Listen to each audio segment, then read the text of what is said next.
नांदेड़ जिले के सीनियर सियासतदान और आलमी तहरीक के मुद्दई आला अल्ताफ सानी ने मजलिस इत्तेहादुल मुस्लिमीन में शमूलियत इख्तियार कर ली।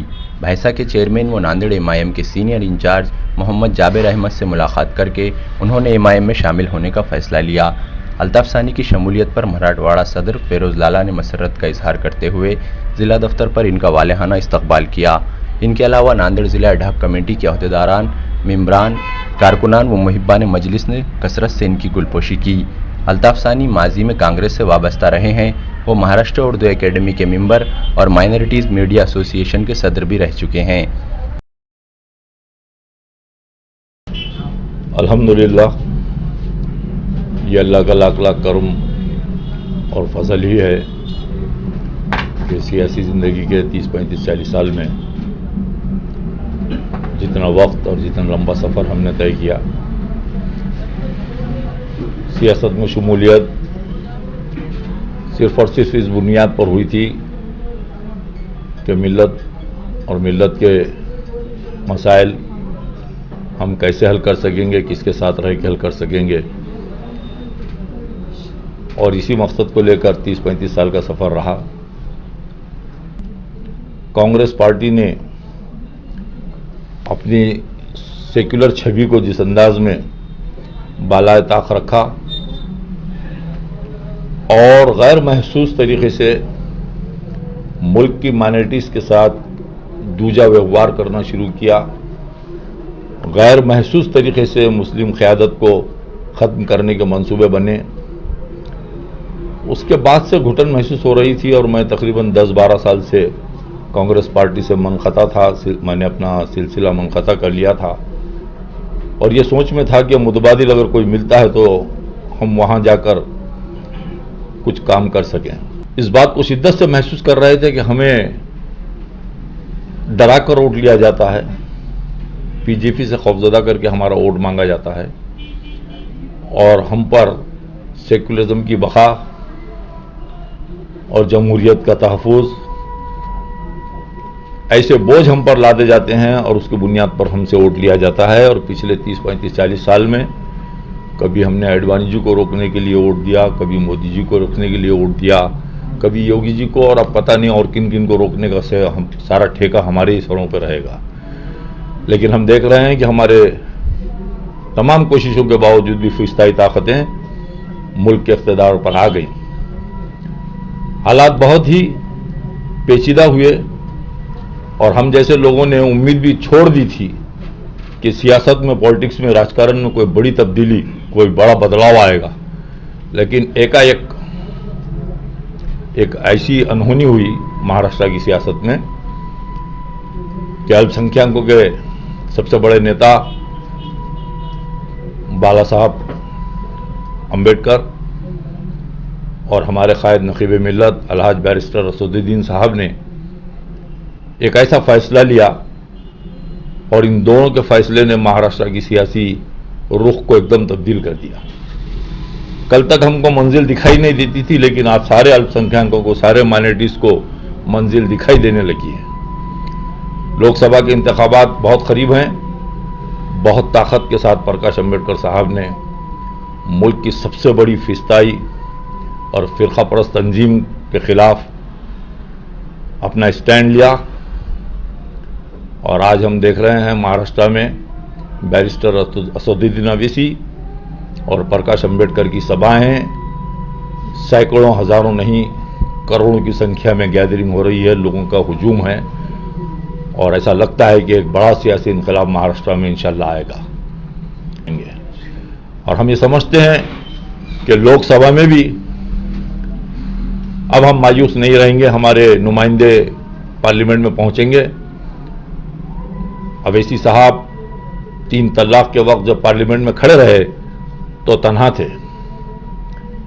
हमारे अपने कई अराकीन होने के बावजूद भी सियासी मजबूरियों ने उनके मुंह पर ताले लगा दिए थे। लेकिन इंशाअल्लाह अब असदुद्दीन अवैसी साहब तन्हा नहीं रहेंगे, उनके साथ प्रकाश अम्बेडकर साहब भी हाउस में बहुत ताकत के साथ खड़े रहेंगे और हमारे मसाइल पर अब आवाज़ और मज़ीद ताकत के साथ उठेगी। महाराष्ट्र के असेंबली में आप हम देखेंगे इंशाल्लाह एक बड़ी तब्दीली हमको दिखाई देगी।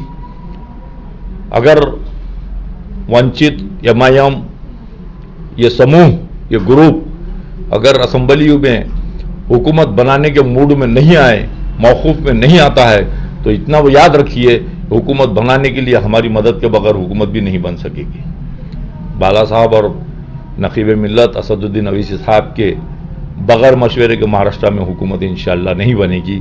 माइनॉरिटीज़ का पहली मर्तबा सत्ता में भागीदारी हमें मिलेगी, हम सत्ता में भागीदार बनेंगे, और अगर सत्ता में भागीदार बनेंगे तो यकीनन हमारे मसाइल हल होंगे। मेरी शमूलियत के पीछे फिरोज लाला की ख़ास तौर से कोशिशें रहीं, वो बहुत इसरार करते रहे। मेरे अपने पुराने तमाम साथियों में सभी लोग ऐसे शामिल थे, और बिलखुसूस मुझे पहली मर्तबा तकरीबन साल भर पहले मेरे दोस्त शकील और सलीम साहब ने, दोनों ने मिलकर मुझे इस बात के लिए आमादा भी किया था और कोशिश भी की थी। लेकिन शायद हर चीज़ का एक वक्त होता है, और मैं समझता हूँ कि अल्लाह ने यही मुक़द्दर में वक्त लिखा था, और आज जो है मुझे शामिल होने का इसमें मौका मिला। मैं इस सिलसिले में भैंसे के हमारे कायद जाबिर अहमद का ख़ास तौर से शुक्रिया अदा करूँगा कि उन्होंने फिलफौर मुझे मदऊ किया था। उन्होंने बहुत सी बातें मुझे समझाई, बहुत सी सियासी बारीकियों से उन्होंने मुझे वाकिफ़ करवाया, और मुझे उम्मीद है कि एक खुले जहन और खुले दिलो दिमाग रखने वाले फिरोज लाला के साथ काम करने में मज़ा आएगा। और हम ये सारी टीम, ये जमात के सारे सैनिक, सारे सिपाही मिलकर इंशाअल्लाह मुसलमानों के मसाइल के हल के लिए हम हद तक कोशिश करेंगे। अल्हम्दुलिल्लाह आज अल्लाह रब्बुल इज़्ज़त का शुक्रिया अदा करता हूँ कि आज कुल हिंद मजलिस इत्तेहादुल मुस्लिमीन के साथ नांदेड़ की एक अजीम शख्सियत अलहज अली जनाब अल्ताफ़ साहनी साहब जुड़ चुके हैं। मैं तमाम नांदेड़ ज़िला कुल हिंद मजलिस इत्तेहादुल मुस्लिमीन और मराठवाड़ा कुल हिंद मजलिस इत्तेहादुल मुस्लिमीन की जानिब से उनका खैर मुक़द्दम करता हूँ, और उम्मीद करता हूँ कि आज हमारे बीच में एक ऐसी शख्सियत आई है जो पिछले 30-35 बरसों से सियासी शऊर रखते हैं।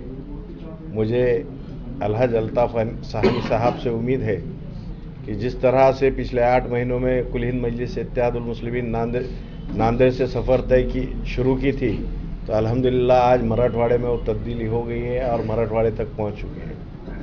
तो मेरे क़ायद अलहज बैरिस्टर असदुद्दीन अवीसी साहब और अकबरुद्दीन अवीसी साहब का भी शुक्रिया अदा करता हूं, जिन्होंने मेरे को बड़ी ज़िम्मेदारी दी है, और हमको कहीं ना कहीं नांदेड़ के अंदर एक जो पिछले 30-35 बरस से सियासत का में एक बड़ा रसूख रखते हैं, एक अपना वज़न रखते हैं, वैसी शख्सियत के साथ हमको आज काम करने का मौका मिल रहा है।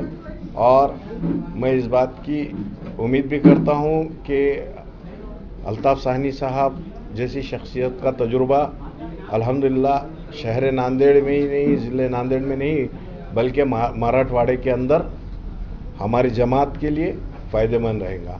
सेक्युलर, खुद को सेक्युलर कहने वाली फोर्सेस की सबसे पहले टेंडेंसी, मानसिकता है कि वो ये सब चीज़ें हमारे एक्सेप्ट करने के लिए तैयार नहीं।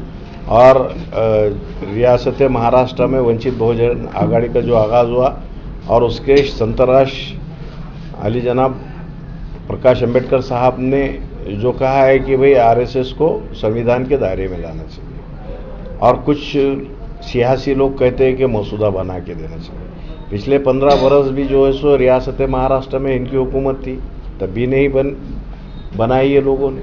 और पिछले 71 साल के अंदर अगर हम देखें तो पिछले करीब 63 से 64 साल हुकूमत खुद को सेक्युलर कहने वाली सियासी जमातों के पास रही, हुकूमत भी रही है, सत्ता भी रही।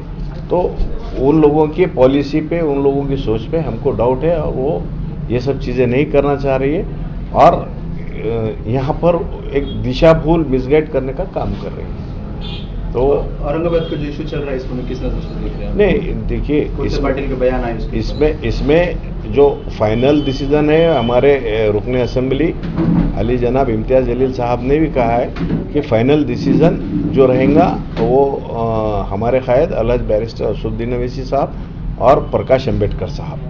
पार्टी की तरवीज व तौसी के लिए ऐसा लगता नहीं क्या कि महाराष्ट्र में एक आधा कैंडिडेट तो भी कल होना चाहिए? नहीं, पार्टी के हाईकमांड ऑलरेडी है, वो डिसाइड करेंगे। हमने पहले ही कहा था कि नांदेड़ 17 जनवरी को जो जलसा हुआ है नांदेड़ में, तो हमारे कायद अलहज बैरिस्टर असदुद्दीन अवैसी साहब ने कहा था कि उनकी इज्जत के मुताबिक उनको अगर ओहदा देते हैं तो मजलिस बाहर से ताहीद करेंगे अपने जलसे लेके।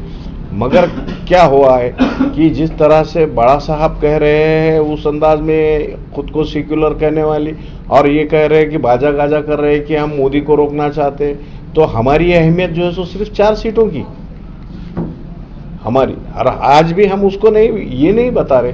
अगर उनके इज्जत के मुताबिक अगर कांग्रेस उनको मान सम्मान देते थे, आज भी हम अपनी बात पे कायम है कि जो है सो हम नहीं चलते तो हम बाहर से उनकी तायद करेंगे।